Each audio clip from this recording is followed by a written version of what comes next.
Fala galera! Hoje a gente segue viagem, a gente deixa a Nazca e segue rumo a Ica, onde a gente vai encontrar um oásis no meio do deserto.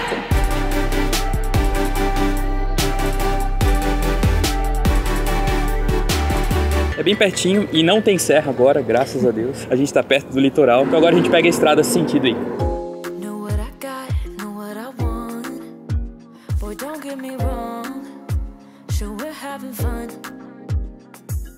Nós chegamos aqui em Ica e a nossa primeira parada é no supermercado, porque como a gente falou pra vocês no último vídeo, não tem nada na nossa casa, estamos precisando muito fazer compras. Então antes da gente seguir pra Huacachina, onde fica o oásis, a gente deu uma paradinha aqui no mercado, na cidade mesmo. E enquanto eu vou fazer compras, o Léo fica no carro pra editar vídeo. Tanto pra gente otimizar tempo, como porque a gente ouviu falar que a segurança aqui não é tão boa. Então hoje eu vou fazer compras sozinha.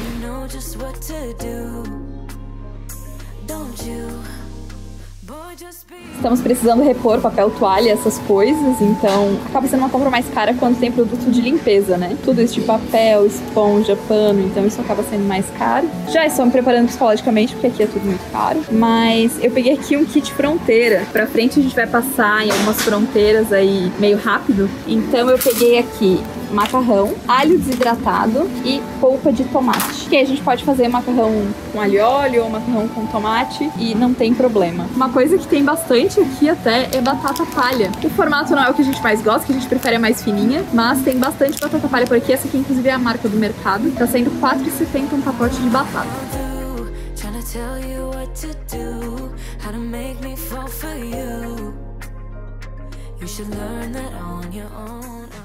O tanto de coisa, nem parece que a pessoa mora no motorhome, né? Meu Deus. Estou levando canetas para minha mãe de encomenda, porque aqui o preço é realmente muito bom e muita coisa.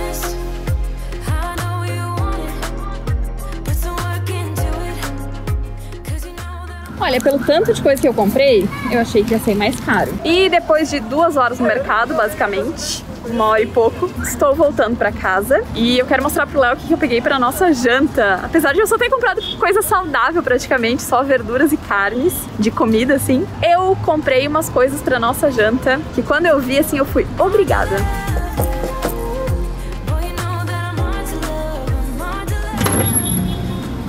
Presta atenção! Aí você nem chegou no que vai te surpreender mais ainda. Pequenos de queijo.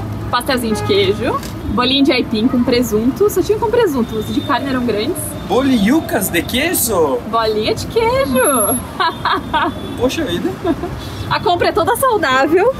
Verduras, ovos, carnes, só coisas assim. E a janta é festa de criança. Ah, ótimo.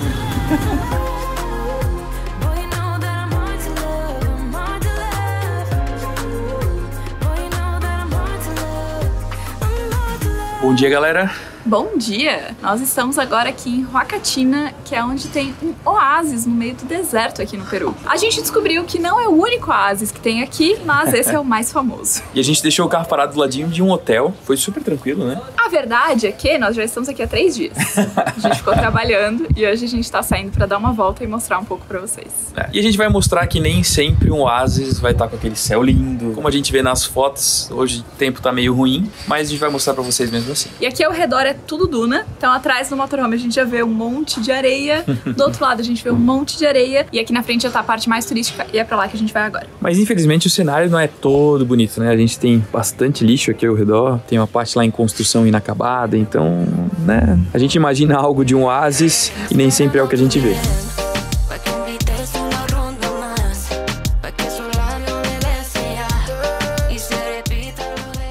Nós chegamos aqui no Malecón de Huacachina. Malecón são os calçadões, então sempre que você vê a palavra Malecón, quer dizer calçadão. Ele cerca uma boa parte da lagoa de Huacachina, que é o que forma o oásis. Por aqui tem vários restaurantes, as pessoas vêm pra caminhar por aqui, tem algumas áreas de acesso e a gente consegue ver lá atrás, nas dunas, as pessoas que estão fazendo os passeios de buggy, que estão descendo de sandboard, essas coisas todas, essas brincadeiras que geralmente se faz em dunas, né? E aqui do lado a gente tá vendo uma turma de escola. Não sei se estão fazendo um passeio ou se é só uma pausa numa escola local, mas então o calçadão tá cheio, mesmo sendo uma quarta-feira de manhã.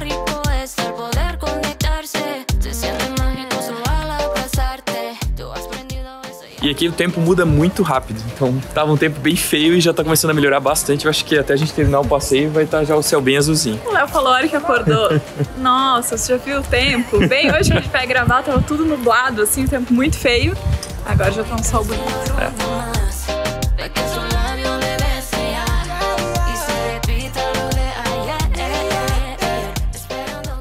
Para entrar na lagoa custa R$3,60 de taxa de preservação ambiental. Para andar de pedalinho para as 2 pessoas, pelo barco, né? Custa 30 soles por 25 minutos. Eu achei que ia ser mais caro, considerando que é um negócio bem turistão, assim. É legal falar que aqui não pode nadar. Não é uma lagoa, digamos assim, saudável para você se arriscar e entrar no lago.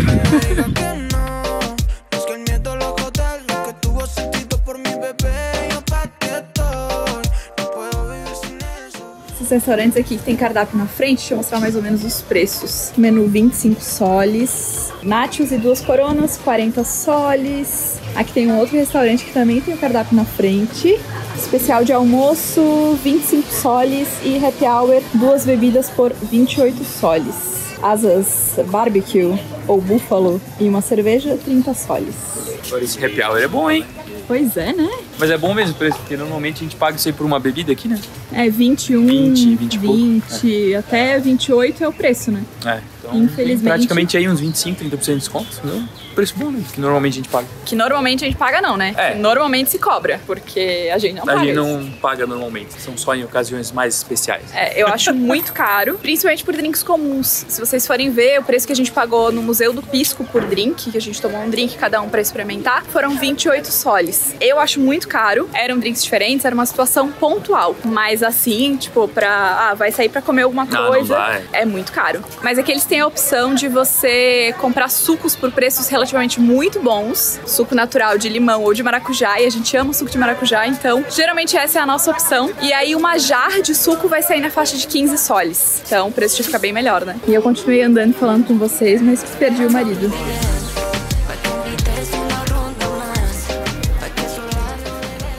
A gente tá caminhando em direção à entrada ali das dunas e aqui tem várias barraquinhas, tanto de artesanato como de comida, suco. E também acontece muito aqui de terem pessoas vendendo passeios. Aqui tem outra empresa de pedalinho, mas você pode contratar passeio de buggy aqui nas dunas, a gente vai ver o preço também. E essas pessoas ficam em volta da gente o tempo todo. E olha que tem várias placas dizendo que é proibido o vendedor ambulante, né? Imagina se não fosse. E é o que mais tem.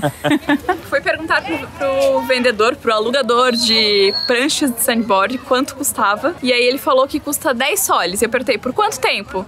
Ele falou, 1 hora, 3 horas, até cansar. Na verdade, eu acho que deve cansar assim, tipo, em uns 20 minutos, porque tem que subir e descer. Né? É. E acabamos de descobrir que nesse lado aqui a gente não pode entrar nas dunas, o que não faz sentido algum. Lá de onde a gente tava, do outro lado, a gente podia entrar nas dunas. Tem várias Não entradas, entendi. Né? É. Ela falou que tem que entrar pelo outro lado, então vamos lá pelo outro lado.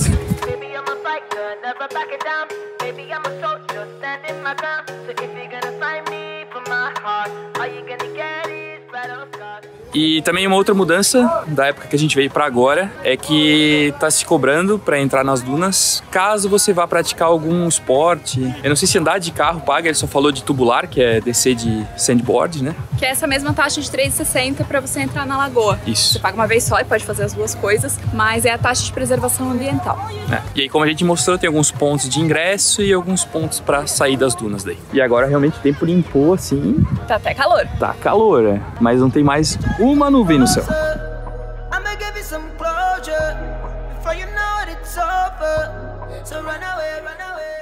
Esquecemos da água? Vamos comprar uma água, né? Sem condições de andar nas dunas do deserto sem água.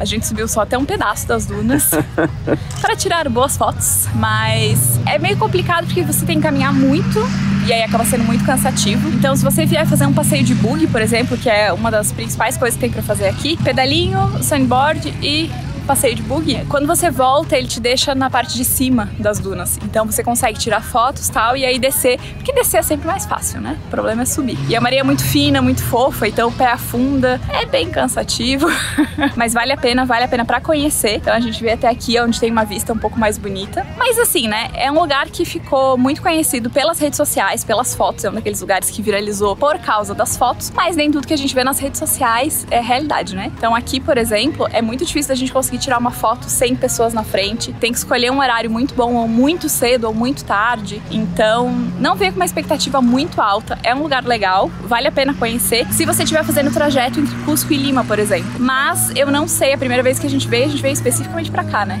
Eu não sei se eu faria isso de novo. Você faria isso de novo? Eu acho que pra conhecer a primeira vez, sim, eu não faria de novo, né? Mas foi o Léo que quis vir conhecer, que viu esse lugar, e aí a gente veio pra cá. E agora a gente veio pra filmar, né? E a gente tá fazendo esse trajeto entre Cusco e Lima. Mas dá pra se planejar, assim, 1, 2 dias. Aí vai fazer Nazca também, fazer toda a região. Vale a pena. E depois daqui a gente vai pra região das pisquerias. Essa parte eu acho que vale a pena. Quem acompanha esse canal já sabe, né? Mas aí eu acho que dá pra juntar tudo numa coisa só. Fazer Nazca, fazer Ica e fazer Pisco num grande passeio, 2, 3 dias, seja entre o trajeto entre Lima e Cusco, ou vir especificamente para isso, mas juntando várias atrações num passeio só.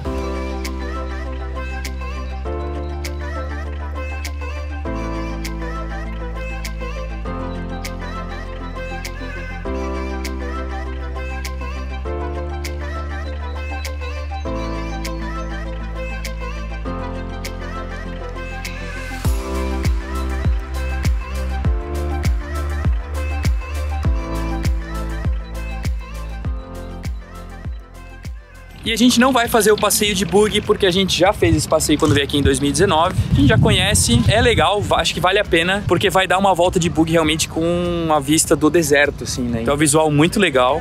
É muito bonito. Se você já fez um passeio de buggy em algum lugar, vai ser um passeio de buggy como em qualquer outro, só que o cenário vai ser um pouquinho diferente. É aquilo que a gente já falou algumas vezes e até recebe críticas por isso, mas a gente é brasileiro, né?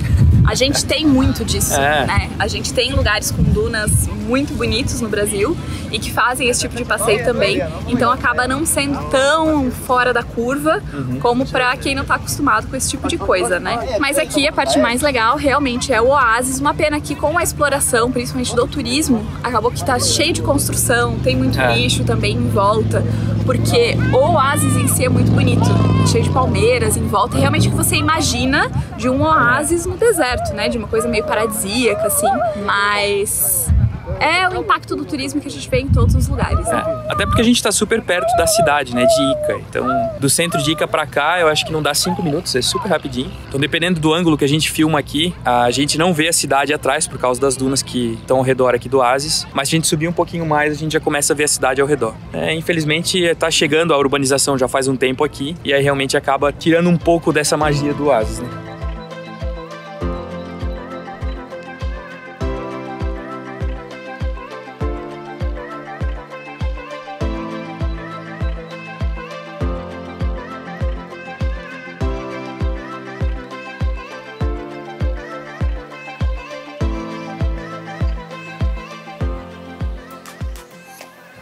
Cor do meu pé. Tá vermelho? Queimou? Queimou. Tá quente aí? A gente saiu e tava bem nublado, assim, o Léo chegou a pegar uma blusa de manga comprida porque tava frio. Aí eu pensei, não vai tá muito quente a areia, né? Tá frio o dia. E é bem melhor andar com chinelo, com uma rasteira, do que com tênis fechado que enche de areia, né? Nem encheu de areia meu tênis, não tem quase nada. Mas foi só agora na volta essa pegadinha aqui. Aí vim correndo pra baixo, que já tem menos areia fofa, daí é menos pior. E essa aqui é a vista mais bonita. Quando a gente sobe por aqui, né, nesse caminho vai lá pros bugs, e aí na volta essa aqui é a vista mais bonita, porque aqui a gente não tem nenhuma construção desse lado. Então realmente fica com cara de oásis, assim que a gente vê em foto, em filme. Porque toda essa outra região aqui acaba tendo bastante construção, estacionamento.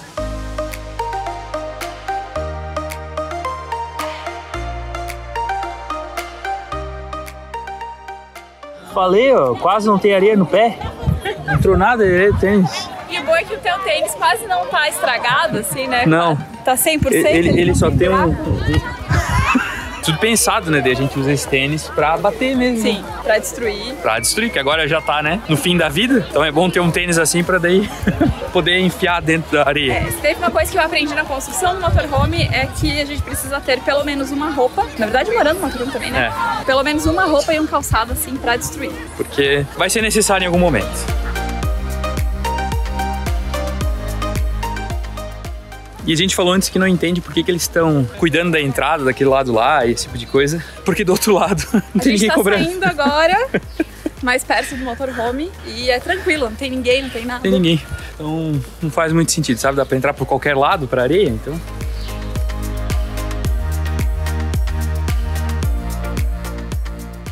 A gente pode subir pras dunas, inclusive, por trás do motorhome. Pode subir aí. Mas aí tem que ser atleta, né? Porque daí aqui é a parte mais íngreme. E a Maria é muito fofa. Operação pós-deserto. Não, é que o bom é que esses tênis aqui são bons que não entra nada direito. Nossa! A meia, o pé, tudo. Meu pé tá vermelho, mas pelo menos não tem areia. Nossa senhora.